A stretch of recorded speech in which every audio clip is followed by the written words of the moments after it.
এখানে কুমড়ো, মূলো, ফুলকপি আর এই যে ওলকপি, বাঁধাকপি, এই সমস্ত সবজিগুলো আমি কেটে নিয়েছি। সঙ্গে আমি এটা আছে শীষ পালন।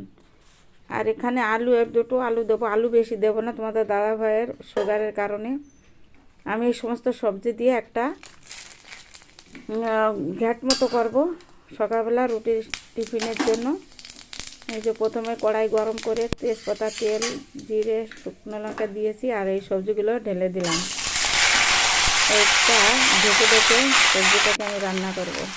এর জন্য প্রথমে লবণ আর হলুদ পরিমাণ মতন দিয়ে নাড়াচাড়া করে আমি ঢাকনা দিয়ে ঢেকে দেবো।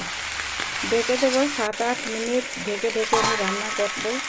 যতক্ষণ আমার সবজিটা একদম রেডি না হবে ততক্ষণ আমি ঢেকে ঢেকেই রান্নাটা করব। এই যে প্রথমে আমি কিছু জিরে আর শুকনো খোলায় ভেজে নিয়েছি। আর এ পাশে ঢাকনা উঁচু করে আমি এগুলো শীষ পালনটা দিয়েছি। পরে একটু জাল কম লাগে ওটা, তার জন্য একটু পরে দিয়েছি। 5-7 মিনিট জাল দেওয়ার পরেই আমি শাকগুলো দিয়ে দিয়েছি। এই দেখো এর ভিতরে জল গুলে আছে। এই যে জলটা না, জলটাই আমার সবজিটা হয়ে যাবে, আমি আলাদা করে জল দেবো না।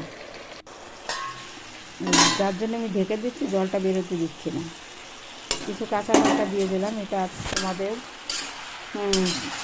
মতন আমি কম ঝাল খাই না, বেশি ঝাল খাই। যে বেশি ঝাল খাবে বেশি দেবে, যে কম ঝাল খাবে কম দেবে। আমি তো খুব বেশি খাই, বেশি বেশি দিই। আর ওই যে শুকনো খোলায় ধনে আর জিরে পেস্টটা করেছি সেটাই যে দিয়ে দিলাম। আর একটু ঢাকবো।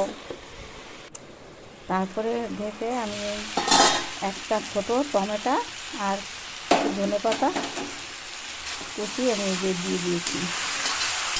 সেটা একটু মিলিয়ে নিয়ে আবার ঢেকে দেবো। এইভাবে ঢেকে ঢেকে সবজিটা আমার রেডি করবো, প্রথমেই বলেছি।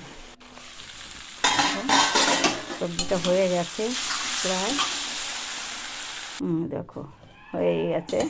আমি এই যে রুটি দিয়ে খাওয়ার জন্য আমি তোমার দাদাভাইকে দেব। সবজিটা হয়ে গেছে আর পাশে রুটিটা হয়ে গেছে, হটপটে করে নিয়েছি আগেই। রুটিটা দেখাতে গেলে আবার বেশি ভিডিওটাই আমি পারবো না, যার জন্যে। চলো, এই দেখো 3খানা রুটি দিয়ে সবজিটা দিয়ে তোমাদের দাদাভাইকে দিয়ে আসবো। চলো, আজকের মতো এইটুকু। আবার দেখা হবে অন্য ভিডিওতে। ভালো থেকো, সুস্থ থেকো, পাশে থেকো।